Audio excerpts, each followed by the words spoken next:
Race was undoubtedly the central feature of Nazi ideology, shaping nearly every aspect of the regime. The Nazis' racist agenda was not simply limited to the confidential happenings of the death camps, but was an active, undisguised part of everyday life. Yet the obvious question presents itself. How did the Nazi Party seek to win over the German public to its racial and eugenic agenda? The historiographic debate surrounding the issue has largely focused on three main arguments. One, that the Germans were receptive to the Nazi racist and anti-Semitic agenda because they themselves were already racist. Two, that they did not dare oppose the oppressive Nazi system. Or three, because they were brainwashed by Nazi propaganda into becoming racist. Historians such as David Bankier argue that the Nazis were able to appeal to a pre-existing anti-Semitism in the German population, and that the government initiated their racist policies with public opinion in mind. He goes so far as to argue that the population played an active role in the support of these measures. On the other hand, Peter Longrich argues that a lack of open disagreement can't be equated to a blanket agreement with the laws by the population, and that many Germans would have disagreed with them but kept public discontent to a minimum. Anthony Reid and David Fisher share the same opinion as Longrich, arguing that the silence of the German people demonstrates the effectiveness of terror as a weapon in subduing and subjugating a population. This video essay will argue that it wasn't one singular factor, but a combination of the three previously discussed viewpoints with an emphasis on points 2 and 3 that allowed the Nazi racial and eugenic agenda to succeed.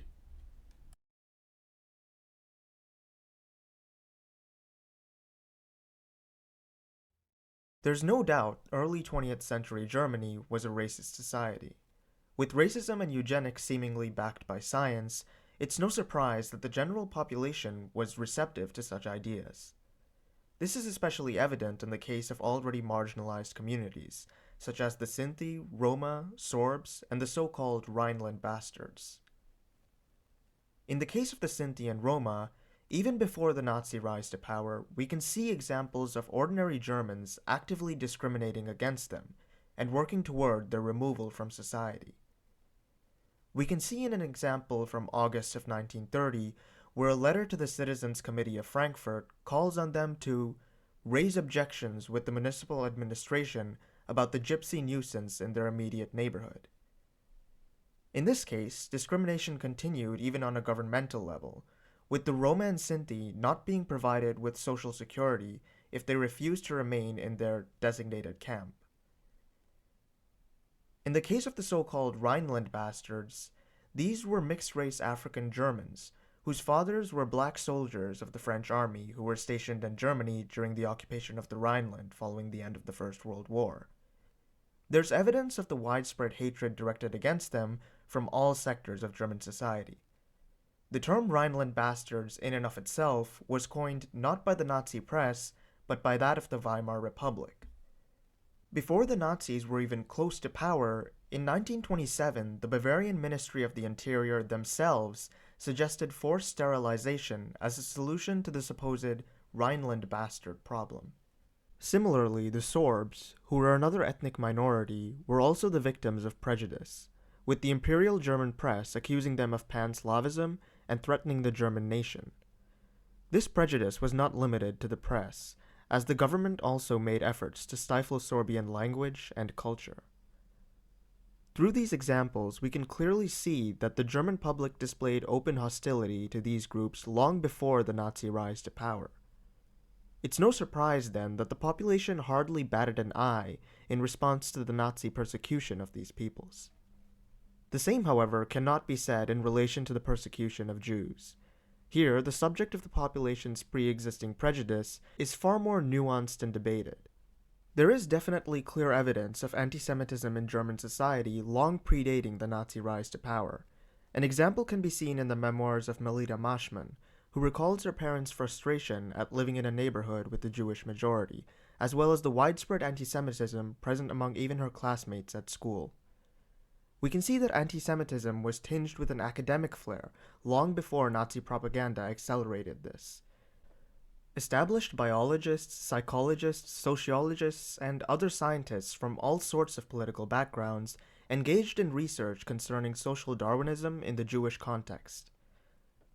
Perhaps most tellingly, we can see anti-Semitism present itself in government reports, with the 1916 government survey deliberately twisted to imply that Jews weren't contributing to the war effort.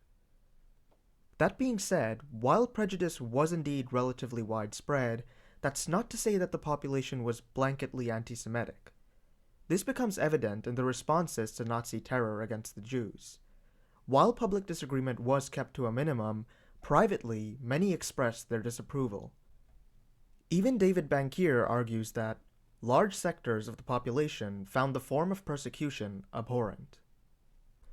Therefore, it's clear that while already present racism was certainly a factor in the public's acceptance of the Nazi racial and eugenic agenda, had the Nazis relied solely on this sentiment, it's likely that they wouldn't have succeeded, especially in regards to the persecution of the Jews.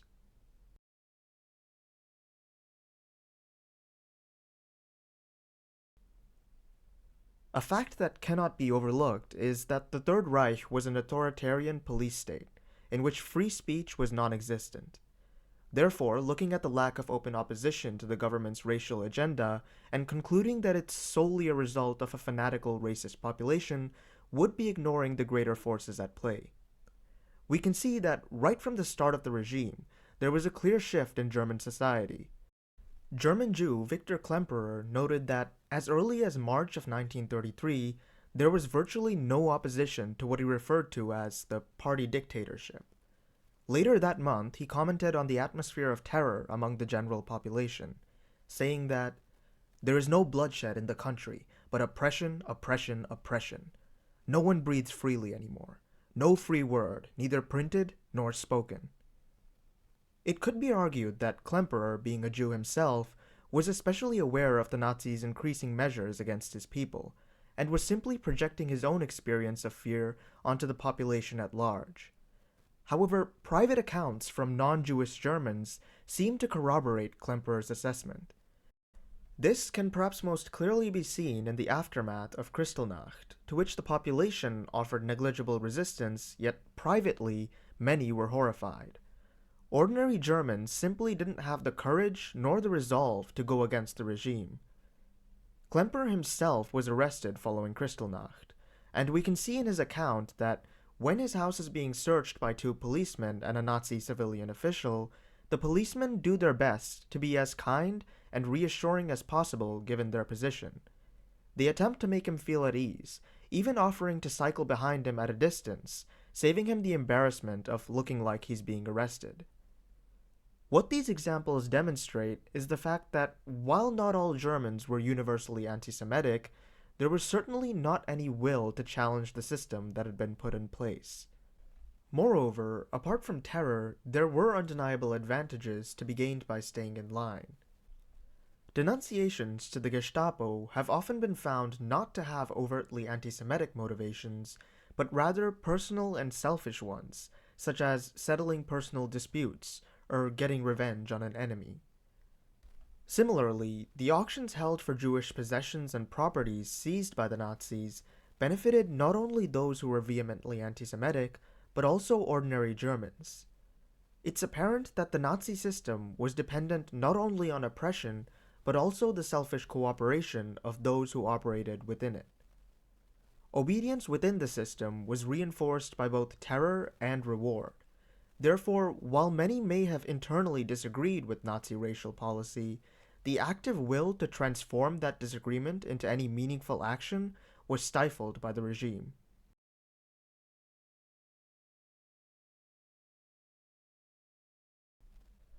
While terror and reward reinforced obedience to the regime's racial agenda, it didn't guarantee active enthusiasm for it. Here, the role of propaganda comes to the fore. Perhaps the most distinctive element of this propaganda was the linking of Jews with communism. This preyed on the people's legitimate fears of a communist revolution while assigning a clear bogeyman to pin them on. The supposed scientific dimension of Nazi racism was also pushed aggressively. In July of 1938, Klemperer noted that anti-Semitism again greatly increased. The ideology also rages with a more scientific touch. Academics from all fields, ranging from anatomists to historians, were mobilized for the singular purpose of legitimizing the Nazi racial and eugenic agenda. The scientific backing for the Nazi concept of racial criminals paved the way for the justification of euthanasia and indeterminate incarceration in concentration camps. Nazi racial policy was thereby presented as a stand against lawlessness.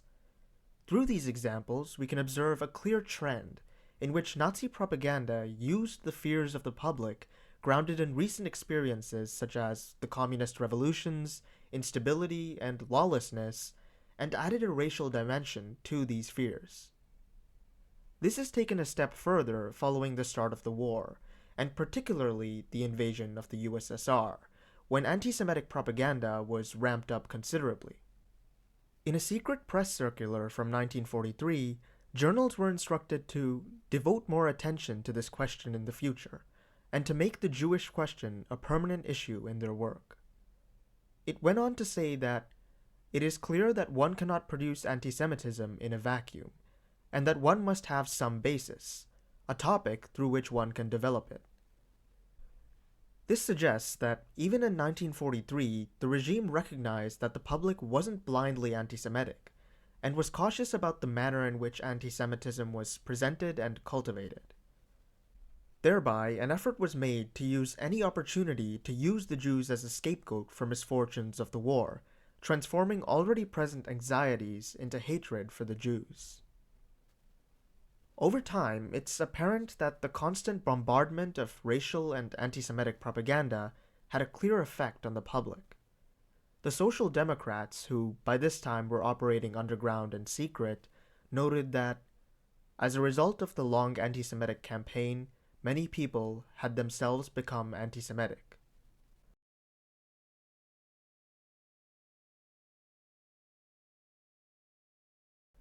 Overall, it wasn't any one single factor that led to the acceptance of Nazi racial and eugenic policies.